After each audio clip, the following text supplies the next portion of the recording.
चंबल की ये बानगी बात करे दो टूक, एक हाथ में मूंछ है और एक हाथ बंदूक। ये कहावत उस चंबल की रूह को बयां करती है जिसने दशकों से केवल पिछड़ेपन और खौफ का मंजर देखा है, जहां की उबड़ खाबड़ जमीन ने मलखान सिंह, मान सिंह और फूलन देवी जैसे डकैत पैदा किए जिनसे सरकारें और पुलिस तक कांपती थी। कहते हैं कि चंबल में पानी नहीं बल्कि प्रतिशोध का खून बहता है और वहां की मिट्टी व्यवस्था के सताए हुए बागियों को जन्म देती है। इसी मिट्टी से एक ऐसा बागी निकला जो कभी भारतीय सेना का कोहिनूर था, एक ऐसा जवान जो जब बंदूक थामता तो उसका निशाना अनस्टॉपेबल होता और जब ट्रैक पर दौड़ता तो उसकी रफ्तार हवाओं को मात देती। जहां उसने इंटरनेशनल लेवल पर भारत का नाम रोशन किया और 7 बार नेशनल चैंपियन रहने का गौरव हासिल किया, तो वही उसने चंबल की वादियों में बदले की आग में जलकर कई लोगों का खून भी बहाया। ये कहानी है सूबेदार पान सिंह तोमर की, एक ऐसा फौजी और नेशनल हीरो जिसकी जिंदगी में एक ऐसा मोड़ आया जिसने उसे मेडल त्याग कर खून से सनी राइफल उठाने और एक खूंखार अपराधी बनने पर मजबूर कर दिया। पान सिंह तोमर का जन्म 1 जनवरी 1932 को मध्य प्रदेश के मुरैना जिले के एक छोटे से गांव भिड़ोसा में हुआ था। चंबल नदी के बिहड़ों के किनारे बसा ये गांव उन दिनों डेवलपमेंट से कोसों दूर था और यहाँ के लोग मजदूरी और खेती किया करते थे। पान सिंह के पिता ईश्वरी सिंह तोमर भी खेती बाड़ी करके परिवार का पेट पालते थे। पान सिंह अपने बड़े भाई माता दीन के साथ पले बड़े। बेशक गरीबी थी लेकिन उनका परिवार खुशी खुशी रह रहा था। लेकिन जब पान सिंह सिर्फ 6 साल के थे तभी उनके सिर से पिता का साया उठ गया। इतनी कम उम्र में पिता के निधन ने उन पर जिम्मेदारियों का भारी बोझ डाल दिया। खेलने कूदने की उम्र में उन्हें खेतों में मजदूरी करनी पड़ी, लेकिन यही वो दौर था जिसने उनके शरीर और इरादों को फौलाद जैसा मजबूत बना दिया। उन दिनों उनके गांव भिड़ोसा की ये परंपरा थी कि लगभग हर घर से कोई ना कोई आर्मी ज्वाइन करता था। गांव के इसी मिलिट्री कल्चर का पान सिंह पर गहरा प्रभाव पड़ा और लड़कपन में ही उनकी आंखों में सेना की वर्दी पहनने का सपना बस गया। जवानी की दहलीज पर कदम रखते ही पान सिंह अपने सपने को हकीकत में बदलने के लिए जुट गए। उन्होंने अपनी फिजिकल फिटनेस पर दिन रात काम किया। जब गांव के लोग गहरी नींद में होते तब सुबह के 4 बजे पान सिंह खेतों और बिहड़ों के रास्तों पर अपनी रफ्तार नाप रहे होते थे। सूरज निकलने से पहले वो कई किलोमीटर की दौड़ पूरी कर लेते थे। करीब 6 फीट लंबे पान सिंह चंबल की रेतीली और कठिन जमीन पर इतनी तेज स्पीड से दौड़ते थे कि देखने वाले हैरान रह जाते थे। आखिरकार उनकी सालों की कड़ी मेहनत रंग लाई और महज 17 साल की उम्र में 1949 में उन्होंने फर्स्ट अटेम्प्ट में ही सेना में अपनी जगह बना ली। उन्हें भारतीय सेना की एलीट राजपुताना राइफल्स में पहली पोस्टिंग मिली और जल्द ही वो रुड़की के बंगाल इंजीनियर ग्रुप का हिस्सा बन गए। ये उनके जीवन का एक बड़ा टर्निंग पॉइंट था, जहां से एक गांव के लड़के का सफर एक नेशनल चैंपियन बनने की दिशा में शुरू हुआ। सेना में उनकी ज्वाइनिंग का पहला दिन ही बेहद यादगार रहा। वो ट्रेनिंग के लिए थोड़ा देर से पहुंचे, जिस वजह से सेना के एक अधिकारी के साथ उनकी तीखी बहस हो गई। पनिशमेंट के तौर पर उन्हें ग्राउंड के कई चक्कर लगाने की सजा दी गई। लेकिन जब उन्होंने दौड़ना शुरू किया तो उनकी रफ्तार और स्टैमिना को देखकर वहां मौजूद लोग दंग रह गए। उनकी इस एक्स्ट्राऑर्डिनरी स्पीड पर स्पोर्ट्स इंस्ट्रक्टर सरवन सिंह की नजर पड़ी, जो खुद एक कमाल के एथलीट थे। सरवन सिंह ने उस सजा में दौड़ रहे एक साधारण सिपाही के भीतर छिपे एक वर्ल्ड क्लास एथलीट को तुरंत पहचान लिया। उस समय पान सिंह के सामने सबसे बड़ी समस्या उनकी भूख थी। उनकी ऊंची कदकाठी और भारी मेहनत की वजह से उन्हें बहुत ज्यादा भूख लगती थी और वो कई जवानों के बराबर खाना अकेले खा जाया करते थे। जब उन्हें पता चला कि स्पोर्ट्स कोटा ज्वाइन करने पर उन्हें दूसरे सैनिकों के मुकाबले ज्यादा और बेहतर खाना मिलेगा तो वो उसमें भर्ती हो गए। इसके बाद स्पोर्ट्स इंस्ट्रक्टर सरवन सिंह ने उनकी ट्रेनिंग पर बारीकी से काम शुरू किया। शुरुआत में पान सिंह शॉर्ट डिस्टेंस रेसेस में अपनी किस्मत आजमा रहे थे, लेकिन सरवन सिंह ने उनकी लंबी कदकाठी को देखते हुए उनका 3000 मीटर स्टीपल चेस की ओर रुख किया। ये एक बेहद कठिन कंपटीशन होता है जिसमें लंबी दौड़ के साथ ऊंची हर्डल्स और पानी के गड्ढों को पार करना होता है। कोच के सही डिसीजन और पान सिंह की मेहनत ने जल्द ही उन्हें भारतीय सेना का एक बड़ा सितारा बना दिया। उनकी पोटेंशियल इतनी जबरदस्त थी कि देश भर में दौड़कर उन्होंने दर्जनों डोमेस्टिक मेडल्स जीते और वो 7 बार नेशनल स्टीपल चेस चैंपियन बने। 3000 मीटर स्टीपल चेस में उनका 9 मिनट 2 सेकंड का नेशनल रिकॉर्ड पूरे 10 साल तक कोई नहीं तोड़ पाया। यही वजह थी कि भारतीय स्टीपल चेस में अब सिर्फ पान सिंह तोमर का ही नाम गूंजता था और उनकी फेम इतनी बढ़ गई कि सेना के तमाम हाई रैंकिंग ऑफिसर्स के साथ साथ फ्लाइंग सिख कहे जाने वाले ग्रेट रनर मिल्खा सिंह भी अक्सर पान सिंह की रफ्तार और उनके जज्बे की तारीफ किया करते थे।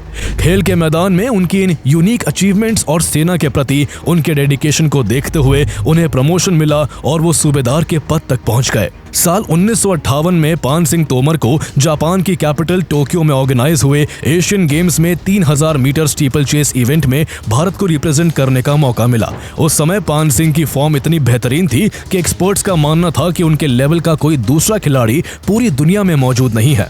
उन्हें गोल्ड मेडल का सबसे बड़ा दावेदार माना जा रहा था, लेकिन किस्मत को कुछ और ही मंजूर था। दरअसल पान सिंह की पूरी ट्रेनिंग और अब तक की सभी विक्ट्रीज नंगे पैर दौड़ते हुए हुई थी। वो बिना जूतों के ट्रैक पर हवा से बातें करते थे, लेकिन इंटरनेशनल रूल्स के अनुसार एशियन गेम्स में स्पाइक्ड शूज पहनकर दौड़ना मैंडेटरी था। जब वो ट्रैक पर उतरे तो उन एथलेटिक स्पाइक्स में जरा भी कंफर्टेबल फील नहीं कर रहे थे। जूतों की वजह से उनकी नेचुरल स्पीड और बैलेंस बिगड़ गया और वो गोल्ड मेडल नहीं जीत सके, लेकिन इसके बावजूद सेना के बाहर और भीतर वो रनिंग आइकन बने रहे। सहारनपुर से रुड़की तक के डिस्टेंस को वो दौड़कर तय करते थे और इसलिए नए एथलीटों को सुबह टाइम से जगाने के लिए वार्डन अक्सर उनका एग्जाम्पल देकर कहते थे, तुम लोग अब तक सो रहे हो, जबकि पान सिंह साहब तो सहारनपुर से दौड़कर वापस भी आ गए। पान सिंह ने खेल जगत में जो रिकॉर्ड्स बनाए थे उनकी वजह से उन्हें भारतीय सेना नेशनल ट्रेजर मानती थी। यही कारण था कि चाहे वो 1962 की जंग हो या 1965 और 1971 की जंग, उनके बार बार युद्ध में शामिल होने की रिक्वेस्ट करने के बावजूद उन्हें फ्रंट लाइन पर भेजने से इनकार कर दिया गया। सूबेदार पान सिंह तोमर ने 1977 तक देश को अपनी सेवाएं दी, जिसके बाद उन्होंने भारतीय सेना से प्री मैच्योर रिटायरमेंट ले ली और वो अपनी बीवी बच्चों के साथ वक्त बिताने के लिए वापस अपने गांव भिड़ौसा लौट आए। लेकिन उनके गांव में एक ऐसी चिंगारी उनका इंतजार कर रही थी जिसकी जद में आकर पान सिंह तोमर की जिंदगी पूरी तरह से बदल जाने वाली थी। उनके गांव लौटते ही एक पुराने लैंड डिस्प्यूट ने सिर उठा लिया। इस पूरे विवाद की जड़ वो 2.5 बीघा जमीन थी जिसका सौदा पान सिंह के बड़े भाई माता दीन ने नशे की हालत में कर दिया था। माता दीन ने पैसे की जरूरत के चलते महज 3000 रुपए की मामूली रकम के लिए ये जमीन अपने चाचा दयाराम के परिवार के पास गिरवी रख दी थी। दरअसल पान सिंह तोमर के ग्रैंडफादर ने 2 शादियां की थी। पहली बीवी से उन्हें ईश्वरी सिंह हुए थे जो पान सिंह तोमर के पिता थे, जबकि दूसरी बीवी से उन्हें दयाराम हुए थे जिनके बब्बू सिंह तोमर और जंडेल सिंह तोमर समेत 5 बेटे थे। पान सिंह के भाई माता दीन द्वारा जमीन गिरवी रखने के बाद धीरे धीरे दयाराम के बेटों बब्बू सिंह तोमर और जंडेल सिंह तोमर ने उस जमीन पर पूरी तरह अपना शिकंजा कस लिया और पान सिंह के परिवार को वहां खेती करने से रोक दिया। जब तक पान सिंह फौज से रिटायर होकर वापस आए, बब्बू सिंह भिड़ौसा गांव का बाहुबली बन चुका था और वहां उसकी दबंगई चलती थी। चूंकि पान सिंह ने देश के लिए काफी नाम कमाया था, इसलिए गांव के लोग उनकी काफी रिस्पेक्ट करते थे। इसलिए मामले को सुलझाने के लिए एक पंचायत बुलाई गई जिसने दोनों पक्षों को सुनने के बाद ये डिसीजन सुनाया कि पान सिंह सूद समेत बब्बू सिंह को पैसे लौटा दे और बब्बू सिंह जमीन वापस कर दे। पान सिंह पैसे चुकाने के लिए तुरंत तैयार हो गए, लेकिन पावर और बाहुबल के नशे में चूर बब्बू सिंह किसी भी हाल में उस उपजाऊ जमीन को छोड़ना नहीं चाहता था। इसलिए उसने पंचायत के फैसले को मानने से साफ इनकार कर दिया। पंचायत के फैसले को ठुकराने के बाद एक दिन बब्बू सिंह के आदमियों ने पान सिंह के बेटे की बेरहमी से पिटाई कर दी ताकि पान सिंह के अंदर उनका खौफ बैठ जाए और वो अपनी जमीन की उम्मीद छोड़ दे। इसके बावजूद पान सिंह ने अपना पेशेंस नहीं खोया और कानून का रास्ता चुना। वो न्याय की अपील लेकर पुलिस स्टेशन पहुंचे, लेकिन वहां के दरोगा ने मदद करने के बजाय उनका अपमान कर दिया। पान सिंह ने देश के लिए जीते हुए अपने मेडल्स तक दरोगा को दिखाए और ये समझाने की कोशिश की कि उन्होंने देश का कितना नाम रोशन किया है, लेकिन एक करप्ट सिस्टम में उन मेडल्स की कोई वैल्यू नहीं थी। हार मानकर पान सिंह डिस्ट्रिक्ट कलेक्टर के पास पहुंचे। कलेक्टर ने गांव का दौरा किया और वही डिसीजन सुनाया जो पंचायत ने दिया था, लेकिन ग्राउंड रियलिटी नहीं बदली और बब्बू सिंह तोमर ने जमीन देने से मना कर दिया। लेकिन पान सिंह अब भी पुलिस और प्रशासन की तरफ मदद की गुहार लगा रहे थे, जो बब्बू सिंह और जंडेल सिंह को एक चैलेंज लगने लगा। इसलिए पान सिंह की कानूनी लड़ाई से चिढ़कर बब्बू तोमर और उसके 8-10 हथियारबंद लोगों ने उन्हें जान से मारने की प्लानिंग बनाई। एक दिन जब पान सिंह घर पर नहीं थे, इन हमलावरों ने उनके घर पर धावा बोल दिया। घर में केवल उनकी पत्नी, बच्चे और बूढ़ी माँ थी। माँ ने अपनी बहू और पोतों को तुरंत वहां से सुरक्षित भगा दिया, लेकिन 95 साल की उम्र होने की वजह से वो खुद भाग नहीं पाई। बब्बू तोमर और उसके साथी जब दरवाजा तोड़कर भीतर घुसे तो उन्हें पान सिंह तोमर कहीं नहीं दिखे, जिन्हें वो मारने आए थे। ये देखकर बब्बू सिंह का गुस्सा 7वें आसमान पर पहुंच गया और उसने इंसानियत को ताक पर रखते हुए पान सिंह की बूढ़ी माँ को राइफल बट से बुरी तरह पीट दिया। जब पान सिंह वापस घर लौटे तो माँ के माथे से बहते खून और शरीर पर लगी चोट के निशान देखकर पान सिंह का खून खौल उठा और उनके सीने में बदले की आग जलने लगी। इसी आग में घी डालने का काम उनकी माँ के शब्दों ने किया। घायल और अपमानित माँ ने पान सिंह से कहा, तेरे होते हुए मुझे ये दिन देखना पड़ रहा है, इससे अच्छा तो तू पैदा होते ही मर जाता। अगर सुबह होने से पहले तूने अपनी माँ के इस अपमान का बदला नहीं लिया तो मुझे अपनी शक्ल मत दिखाना। जब माँ ने इस तरह से धिक्कारा तो पान सिंह के सब्र का रहा सहा बांध भी टूट गया। अब उनके भीतर बब्बू सिंह और उसके परिवार के खिलाफ बदले की आग जल रही थी। पान सिंह ने गुस्से में अपनी बंदूक उठाई और अपने भाई और भतीजे के साथ बब्बू सिंह के घर की तरफ निकल गए। इसके बाद इस खूनी खेल की शुरुआत खेतों से हुई, जहां बब्बू सिंह का भाई जंडेल सिंह खेत में ट्रैक्टर चला रहा था। तभी पान सिंह वहां पहुंचे और उसको 4 गोलियां मारकर मौके पर ही ढेर कर दिया। अभी इस हत्या की गूंज शांत भी नहीं हुई थी कि 1 घंटे के भीतर ही पास के खेत में अपने बैलों के साथ मौजूद बब्बू सिंह के एक और भाई हवलदार सिंह को भी पान सिंह और उनके भतीजों ने मौत के घाट उतार दिया। इसके बाद पान सिंह ने बब्बू सिंह के रिश्तेदार लायक सिंह की भी हत्या कर दी। लेकिन पान सिंह का खून तो बब्बू सिंह का शिकार करने के लिए खौल रहा था, जिसने उनकी बूढ़ी माँ का अपमान किया था। जब पान सिंह बब्बू सिंह को मारने निकले तो बब्बू ने अपनी जान बचाने के लिए दौड़ लगा दी, लेकिन वो भूल गया था कि उसका मुकाबला एक ऐसे शख्स से है जो 7 बार का नेशनल चैंपियन रहा है। पान सिंह ने बब्बू सिंह के पीछे दौड़ना शुरू किया और महज 2 किलोमीटर की दौड़ के बाद उसे दबोच लिया और गोलियों से भून कर रख दिया। इस तरह चंबल के बिहेड़ों में जब पान सिंह तोमर का प्रतिशोध शुरू हुआ तो वो किसी भयंकर तूफान की तरह था, जिसने एक ही परिवार के कई चिरागों को कुछ ही घंटों में बुझा दिया। यह पहली बार था जब पान सिंह की बंदूक देश की रक्षा के लिए नहीं बल्कि परिवार के अपमान का बदला लेने के लिए उठी थी। इन 4 हत्याओं ने मध्य प्रदेश पुलिस एडमिनिस्ट्रेशन को हिलाकर रख दिया और अब पान सिंह के लिए घर वापसी के सारे रास्ते बंद हो गए। इसके बाद पान सिंह तोमर ने चंबल के बिहेड़ों को अपना ठिकाना बना लिया, जहां उन्होंने 30 से ज्यादा रेबल्स की अपनी एक ऑर्गेनाइज्ड गैंग तैयार की। उनकी गैंग की सबसे खास बात यह थी कि इसमें आधे लोग उनके अपने सगे संबंधी थे और बाकी वो लोग थे जो सिस्टम के सताए हुए थे और पान सिंह को अपना रोल मॉडल मानते थे। पान सिंह पहले से ही चंबल की हर घाटी, हर रास्ते से वाकिफ थे। ऊपर से उन्होंने अपने मिलिट्री बैकग्राउंड का भी भरपूर इस्तेमाल करते हुए अपने गिरोह को किसी आर्मी यूनिट की तरह गुरिल्ला वॉरफेयर और हथियारों को चलाने की प्रोफेशनल ट्रेनिंग दी। उनके गिरोह के सभी डाकू उन्हें सम्मान से सूबेदार चाचा कहकर पुकारते थे। फौजी बैकग्राउंड होने के कारण वो पुलिस की हर रणनीति को पहले से समझ जाते थे। जब जब पुलिस उन्हें पकड़ने के लिए जाल बिछाती, वो किसी तरह से चकमा देकर वहां से फरार हो जाते। वो मध्य प्रदेश, उत्तर प्रदेश और राजस्थान की सीमाओं का फायदा उठाते, क्योंकि ये इलाका तीनों स्टेट्स के बॉर्डर से मिलता था और उस समय एक राज्य की पुलिस की दूसरे राज्यों की पुलिस के साथ उतनी अच्छी कोऑर्डिनेशन नहीं थी। पान सिंह तोमर ने वायलेंस का रास्ता भले ही अपने बदले के लिए चुना था, लेकिन अब उन्होंने इसी को अपना पेशा बना लिया था। वो और उनकी गैंग रसूखदार लोगों का किडनैप करती और फिर उनसे फिरौती वसूला करती। उनके खौफ का आलम यह था कि जब भी वो फिरौती की चिट्ठी भेजते तो नीचे बड़े गर्व और अधिकार के साथ उसमें अपने नाम के साथ दस्युराज पान सिंह तोमर चंबल का शेर लिखते थे। इतना ही नहीं, पान सिंह के डर की वजह से उस दौर के सबसे बड़े डाकू जैसे मलखान सिंह और फूलन देवी भी उनके इलाके में कदम रखने से कतराते थे। एक तरफ जहां उनका इतना ज्यादा खौफ था तो वहीं उनकी एक दूसरी साइड भी थी। उनका बिहेवियर अक्सर काफी मजाकिया रहता था। उनकी फितरत ऐसी थी कि पुलिस के साथ भयंकर क्रॉसफायर के बीच भी वो कोई चुटकुला सुना देते या ठहाका मारकर अपने साथियों का स्ट्रेस कम कर देते थे। यहाँ तक कि जिसको वो किडनैप करके बिहड़ों में लेके जाते, उसके साथ भी वो बच्चों की तरह हंसी मजाक करने लगते थे। बिहड़ में जब खाली वक्त मिलता तो वो गिरोह के लोगों के साथ ताश भी खेलते। ताश की बाजी हो या पुलिस से बच निकलने की बिसात, पान सिंह तोमर का दिमाग बिजली की तरह तेज चलता था। कहा जाता है कि जहां वो अमीरों को किडनैप करके उनसे पैसे ऐंठते थे तो वहीं वो गरीबों की मदद भी किया करते थे। इस वजह से कुछ लोगों की नजर में उनकी छवि किसी रॉबिन हुड की बन गई थी और कई गांव के लोग अक्सर उन्हें अपने यहाँ पनाह देते थे। मगर चंबल का दस्तूर है कि यहाँ अपनों का साथ जितना मजबूत होता है, अपनों की गद्दारी उतनी ही गहरी चोट देती है। एक दोपहर जब पान सिंह की टोली भिंड के एक गाँव में एक आदमी के घर खाना खाने रुकी तो उसने चुपके से इसकी खबर पुलिस तक पहुंचा दी। खबर मिलते ही पुलिस ने घर को घेर लिया और पान सिंह के लोगों द्वारा सरेंडर न करने पर फायरिंग शुरू कर दी। इस गोलीबारी में पान सिंह ने अपने भाई मातादीन सिंह को अपनी आंखों के सामने दम तोड़ते देखा। भाई की लाश और उस गद्दारी ने पान सिंह के भीतर बची कुची इंसानियत को भी जलाकर राख कर दिया। गांव से पुलिस को चकमा देकर वो और उनके साथी बचकर तो निकल गए, लेकिन उनके दिमाग में अब केवल खून का हिसाब बाकी था। कुछ ही दिनों के भीतर उन्होंने उस गांव में वापसी की और गद्दारी करने वाले के घर वालों को एक ही कतार में खड़ा कर 6 लोगों की लाशें बिछा दी। चंबल की मिट्टी ने उस दिन पान सिंह का सबसे भयानक रूप देखा। खून के उस खेल के बाद पान सिंह ने गांव में लाउड स्पीकर पर गरजती हुई आवाज में ऐलान किया, सरकार और पुलिस को जाकर बता देना कि पान सिंह को पकड़ पाना उनकी औकात से बाहर है। इस तरह कभी देश की प्राइड रहा एक फौजी अब एक खूंखार डकैत बन गया था और उसकी सरेआम दी गई इस चुनौती ने प्रशासन की नींद हराम कर दी। ये सिर्फ एक धमकी नहीं थी, बल्कि मध्य प्रदेश के लॉ एंड ऑर्डर के मुंह पर एक करारा तमाचा था।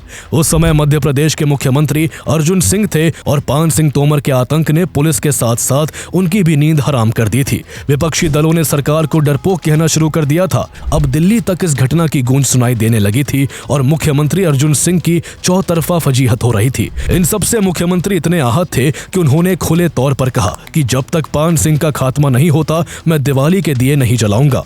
उन्होंने साफ कर दिया कि अब ये लड़ाई व्यक्तिगत सम्मान की बन चुकी है और उन्होंने पान सिंह तोमर को जिंदा या मुर्दा पकड़ने का ऑर्डर जारी कर दिया। इससे पुलिस पर भारी दबाव बन गया और इस कड़े रुख के बाद पुलिस मशीनरी जो पहले पान सिंह से डरती थी अब पूरी ताकत से एक्टिव हो गई। पान सिंह तोमर कोई मामूली बागी नहीं थे, बल्कि वो एक ट्रेंड सोल्जर थे, इसलिए उन्हें पकड़ने के लिए सेना जैसा तामझाम जुटाया गया। बीएसएफ की 10 यूनिट्स और एसटीएफ की 15 स्पेशल टीम्स चंबल के चप्पे चप्पे में तैनात कर दी गई। उस दौर में जब रिसोर्सेज सीमित थे, अर्जुन सिंह सरकार ने केवल पान सिंह को ढूंढने के लिए 3 करोड़ रुपए से भी ज्यादा का भारी भरकम बजट झोंक दिया। पुलिस को पुरानी राइफलों के बजाय मॉडर्न हथियार और एडवांस इक्विपमेंट दिए गए। चंबल का हर रास्ता, हर गुफा और हर बीहड़ छावनी में तब्दील कर दिया गया। अब चंबल की उन पथरीली वादियों में एक ऐसा खूनी खेल शुरू होने वाला था जिसका अंत भारतीय इतिहास के सबसे बड़े एनकाउंटर्स में से एक के रूप में दर्ज होना था।